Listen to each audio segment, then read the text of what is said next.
दीपावली के इस पावन ज्योति पर्व पर हम आप सबको और समस्त देशवासियों को भारतीय जनता पार्टी, हमारे राष्ट्रीय अध्यक्ष नड्डा जी और प्रधानमंत्री श्री नरेंद्र मोदी जी की तरफ से शुभकामनाएं देते हैं।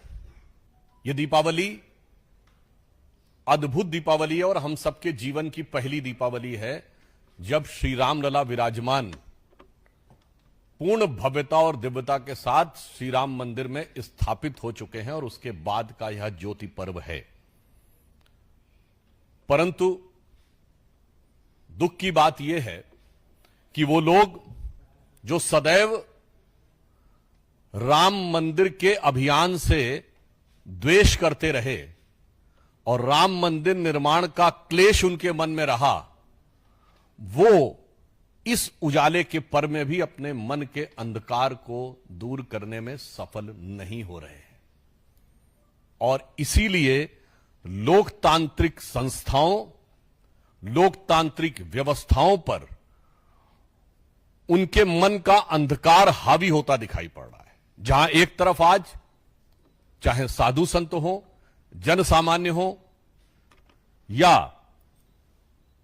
भक्त लोग हो, सभी प्रसन्न हैं, आह्लादित हैं और प्रधानमंत्री श्री नरेंद्र मोदी जी को साधुवाद दे रहे हैं, वहीं इन विपक्षी दलों के मन का अवसाद बार बार उभर कर सामने आ रहा है। तो उनके लिए मैं कहना चाहूंगा कि जो सत्ता का मोह है आपके अंदर, जो हारने के बाद भी दिमाग से जा नहीं रहा है, तो सुंदरकांड में रावण को हनुमान जी ने एक संकेत दिया था। मैं किसी के लिए शब्दशः नहीं कह रहा हूं, जो प्रतीक रामचरितमानस में है मैं उसी के हिसाब से कह रहा हूं। तो हनुमान जी उससे कहते हैं, मोह मूल बहु सूल प्रद त्यागो तम अभिमान और भजो राम रघुनायक कृपा सिंधु भगवान। अर्थात अपने मन का ये जो तामसिक अभिमान है ये छोड़ो और भगवान का निर्मल हृदय से भजन करो। अब मैं आपको बताता हूं वो तामसिक अभिमान और जो उनके शूल के रूप में हृदय में छुपा है वो मोह बताना चाहता हूं। आज जिस प्रकार से चुनाव आयोग ने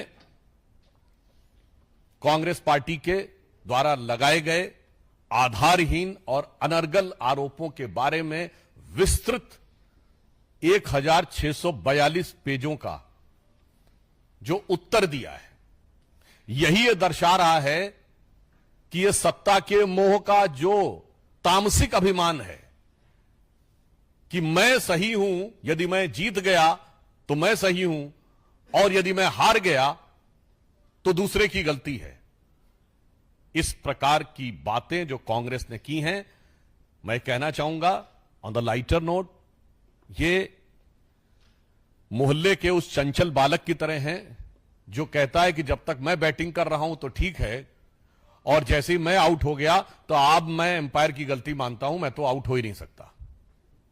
और गंभीरता की दृष्टि से कहना चाहूंगा कि इनके आरोप हास्यास्पद नहीं, संदेहास्पद है। Now the manner in which Congress is trying to demean or put an allegation on the dignity of the constitutional institutions, it is not ridiculous, it is surreptitiously suspicious, क्योंकि इसमें एक डिजाइन, एक मोटिव नजर आता है। सबसे पहले मैं कांग्रेस पार्टी से पूछना चाहता हूं कि केवल आप हरियाणा के इर्द गिर्द देखिए, जम्मू कश्मीर में ईवीएम सही काम कर रही थी और पंजाब में ईवीएम ने सही काम किया, हिमाचल में ईवीएम ने सही काम किया और दिल्ली में ईवीएम ने सही काम किया, और एक राज्य बच गया हरियाणा के बगल में राजस्थान, जहां 2018 में सही काम किया था और 2023 में सही काम नहीं किया और केवल हरियाणा में गलत काम किया। मुझे लगता है 99 के नशे में सत्ता को अपनी मान लेने के अहंकार में जो नशे में गाड़ी चला रहे थे, उसके एक्सीडेंट के लिए दूसरे को दोष देने वाले बिगड़े दिल शहजादे जैसे दिमाग की मानसिकता से उन्हें बाहर आना चाहिए। देश की प्रबुद्ध जनता इस प्रकार के हास्यास्पद तर्कों को अब संदेहास्पद दृष्टि से देखने लगती है कि मात्र पिछले वर्ष तेलंगाना में भी चुनाव आयोग ने बहुत अच्छा काम किया, कर्नाटक में चुनाव आयोग ने बहुत अच्छा काम किया, पश्चिम बंगाल, तमिलनाडु में बहुत अच्छा काम किया, मगर और आपके अनुसार लोकसभा में बहुत अच्छा काम किया, परंतु जहां आप हार गए वहां के ऊपर सवाल उठा। वैसे बिंदुवार चुनाव आयोग ने उत्तर दिया है। यह एक तकनीकी और संवैधानिक संस्था के द्वारा दिए गए उत्तर के ऊपर मैं कोई टिप्पणी नहीं करना चाहता, मगर मैं इसके राजनीतिक और नैतिक पक्ष के बारे में पूछना चाहता हूं कि कांग्रेस पार्टी ने इस प्रकार की क्यों विचारधारा बना ली है कि वो भारत के लोकतंत्र को हर संस्था के बारे में संदेह उत्पन्न करके अराजकता क्यों उत्पन्न करना चाहते हैं। याद करिए, मात्र 1.5 साल पहले उन्होंने कहा था विदेश में जाकर कि democracy in India has finished, और उसमें उन्होंने जुडिशरी को भी ले लिया था। कभी मीडिया पर आरोप, कभी जुडिशरी पर आरोप। क्या यह सत्य नहीं है कि भारत की सेना के ऊपर संदेह, जबकि डीजीएमओ ने प्रेस कॉन्फ्रेंस की थी, भारत की वायुसेना पर संदेह, भारत के सीएजी पर संदेह, आपके विरुद्ध निर्णय हो जाए कोर्ट में तो कोर्ट पर संदेह, और आपकी सदस्यता बहाल हो जाए तो लोकतंत्र की विजय। मैं देश की जनता से गंभीरता से कहना चाहता हूं कि अभी मात्र कुछ दिन पहले आपने देखा होगा कि उनके सबसे प्रमुख नेता और सदैव उद्वेलित रहने वाले नेता ने कहा कि मैं अनऑफिशियल एमपी रहूंगा। ये अनऑफिशियल एमपी की मानसिकता वाली पार्टी, जिसने देश को 10 साल एक अनऑफिशियल पीएम भी दिया, जिनके बारे में आज भी यह शक है और जनता में भाव है कि अनऑफिशियल पार्टी प्रेसिडेंट है, और वो दिल्ली में उसके साथ है जहां अनऑफिशियल सीएम है, वो देश की ऑफिशियल कॉन्स्टिट्यूशनल संस्था पर सवाल उठा रहे हैं। मैं देश की जनता से कहना चाहता हूं कि इन लोगों के विचार के कारण लोकतंत्र खतरे में है। क्या यह संभव है कि किसी संसदीय क्षेत्र में कोई दूसरा व्यक्ति कहे कि यहां से प्रतिनिधि कोई और है मगर यह मेरा क्षेत्र है? जैसे हम सब ने सुना कि सरकार की शपथ कोई और ले रहा है और माना जा रहा है चला कोई और रहा है, पार्टी का अध्यक्ष पद कोई और है और चला कोई और रहा है। इसके तमाम प्रकार के उदाहरण हैं, और तो और दिल्ली में तो यह भी उदाहरण देखने को मिल रहा है कि अपने मुंह से कह रहे हैं कि असली सीएम कोई और है। मुझे लगता है ऐसे विचारों से देश की जनता को अब सावधान और सतर्क रहने की आवश्यकता है। अब विषय यह नहीं है कि हम इनको हंसी में उड़ाएं या बचकाने ढंग से बात करें। देश की हर संस्था के बारे में आक्षेप लगाना, क्या यही कांग्रेस पार्टी नहीं है जिसने कहा था कि एसबीआई बर्बाद हो गई, एलआईसी बर्बाद हो गई? एलआईसी ने पिछले तिमाही में all time high profit gain किया है।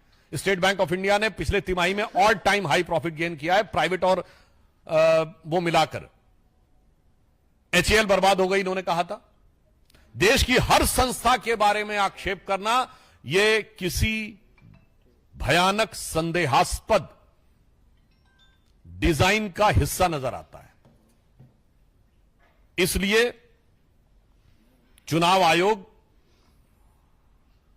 के उत्तर के बाद हम ये अपेक्षा करते हैं कि कांग्रेस पार्टी को देश से माफी मांगनी चाहिए और आत्म अवलोकन करना चाहिए।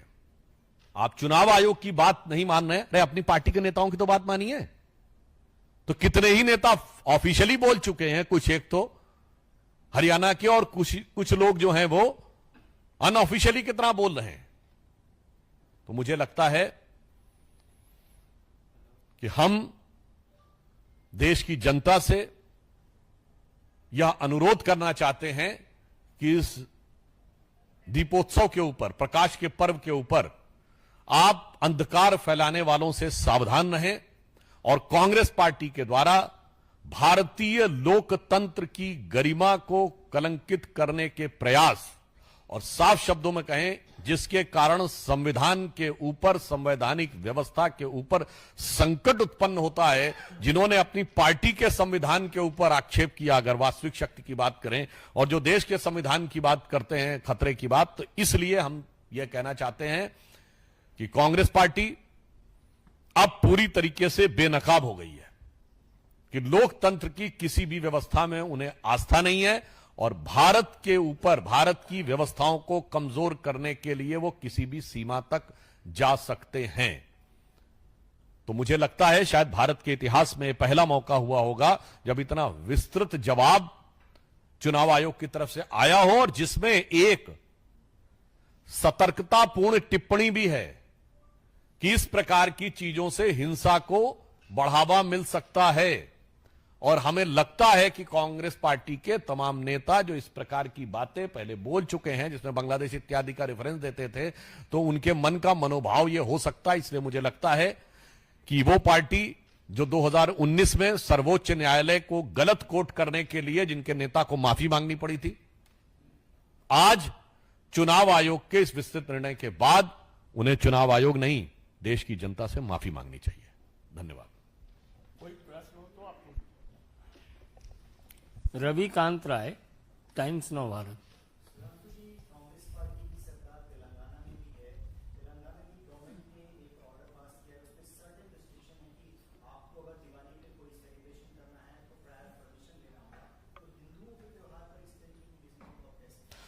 देखिए, मैं बात कहना चाहूंगा कि शायद कांग्रेस पार्टी और इंडी गठबंधन उस विचार से प्रेरित है जो पिछले वर्ष दक्षिण भारत में उनके गठबंधन के सबसे बड़े सहयोगी डीएमके की तमिलनाडु की सरकार के तत्वावधान में हुआ था, जो हुआ था इरेडिकेशन ऑफ सनातन धर्म।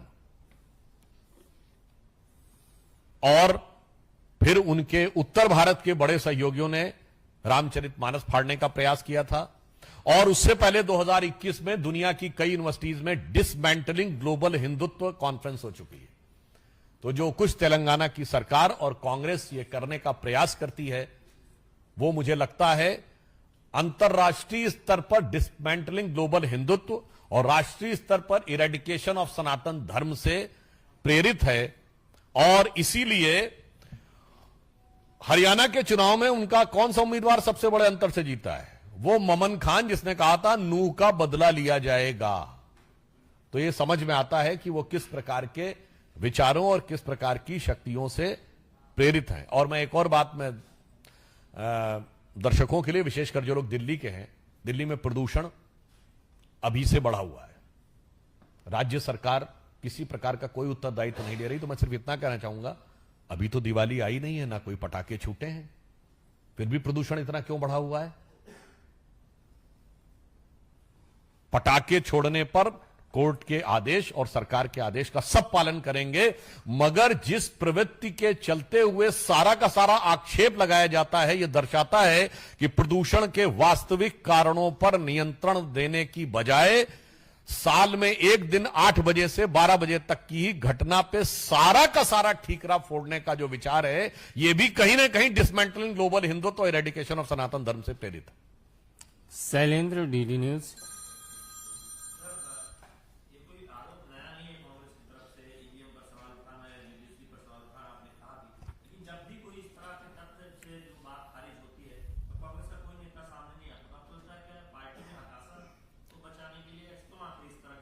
नहीं, मुझे लगता है वो हताशा में नहीं, पहले वो आत्मविश्वास के अतिरेक में होते हैं और उसके बाद विक्षिप्तता में आ जाते हैं।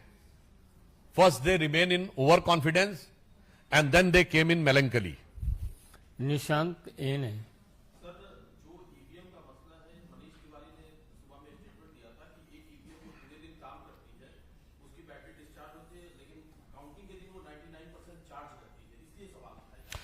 देखिए, इस सारे विषय के ऊपर चुनाव आयोग ने क्रमवार जवाब दिया है। वो तकनीकी पक्ष के जवाब को हम यहां पर रीट्रेट नहीं करना चाहेंगे। उनके सारे इलेक्शन एजेंट्स थे, उनके सामने चीजें रखी जाती हैं, एक एक चीज वीडियोग्राफी होती है। मगर मैं कहना चाहूंगा, जिनके राजनीतिक दिमाग में, राजनीतिक संदर्भ में करो, राजनीतिक दिमाग में कहीं और की बैटरी लगी हुई हो, तो मुझे लगता है वो बैटरी ऐसे ही सिग्नल देगी कि जिससे भारत के बारे में तमाम अनाप शनाप की बातें कही जा सके।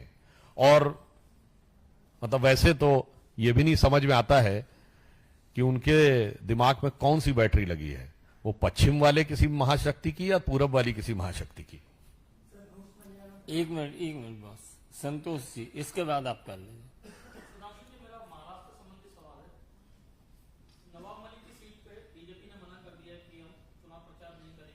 उनकी बेटी भी गठबंधन से लड़ रही है सना मलिक, तो क्या उनकी सीट पर प्रचार बीजेपी करेगी कि नहीं करेगी? और दूसरा, माहिम और शिरडी पे प्रचार को लेकर आपकी क्या रणनीति है? देखिए, महाराष्ट्र के संदर्भ में हमारे महाराष्ट्र की स्टेट यूनिट निर्णय लेगी। सहयोगी दलों से सीट आवंटन में के उपरांत, यद्यपि यह सहयोगी दल का अधिकार होता है, परंतु हमारा भी अपना अधिकार है कि हम किस कैंडिडेट को किस रूप में किस सीमा तक उसका सहायता करेंगे। तो इस विषय पे महाराष्ट्र यूनिट अपनी स्थिति स्पष्ट कर चुकी है। भाई साहब, देवे इसी से जुड़ा सवाल।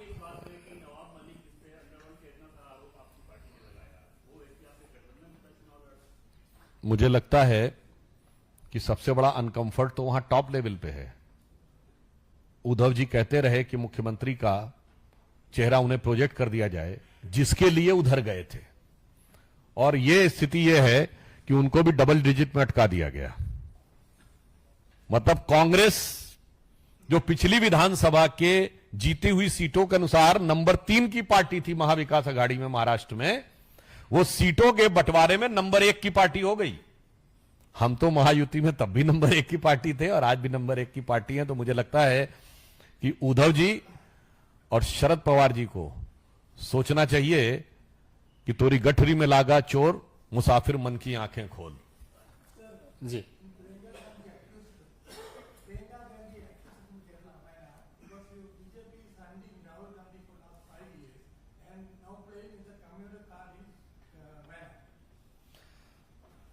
Actually, who is playing the communal card in Wayanad? It's very clear. The day on which Sri Mallikarjun Kharge announced, way before the announcement of the election, immediately after when Rahul Gandhi decided to resign from Wayanad, if you remember, all these three people were standing, and Kharge ji had said that Priyanka Gandhi will contest from Wayanad. And the same day, Annie Raja, who was from CPM candidate, she said कि हमें confidence में नहीं लिया गया. And Muslim League said, हमें बताया गया. Now it's very clear that who is playing the communal card and who is important. ये कम्युनिस्ट पार्टी इंपॉर्टेंट है या मुस्लिम लीग इंपॉर्टेंट है? तो मुझे लगता है कि जो मुस्लिम लीग के साथ गठबंधन में हो, वो कम से कम सांप्रदायिकता का मैसेज ना दें। और ये वही मुस्लिम लीग है जिसने देश का विभाजन करवाया था। मैं फिर कह रहा हूं, इस मुस्लिम लीग के संस्थापक अध्यक्ष 1948 में वही थे जो कायदे आजम जिन्ना की को कहे जाने वाले मुस्लिम लीग के मद्रास प्रेसिडेंसी के अध्यक्ष थे, और उन्हें कायदे मिल्लत कहा जाता था। तो बहुत मोहम्मद इस्माइल और पीजे पोकर साहब, ये आजादी से पहले की मुस्लिम लीग के मद्रास प्रेसिडेंसी के अध्यक्ष थे। चेहरा न बदल लेने से असलियत नहीं बदल जाती, वही मुस्लिम लीग के साथ था और वही कांग्रेस के साथ है। इसलिए मुझे लगता है कि इस प्रकार के आरोप लगाने से पहले उन लोगों को यह देख लेना चाहिए और फिर यह भी विचार करना चाहिए कि वो वायनाड में उनको क्या चीज दिखी थी जिसके आधार पर उन्होंने वहां जाने का निर्णय लिया था। बहुत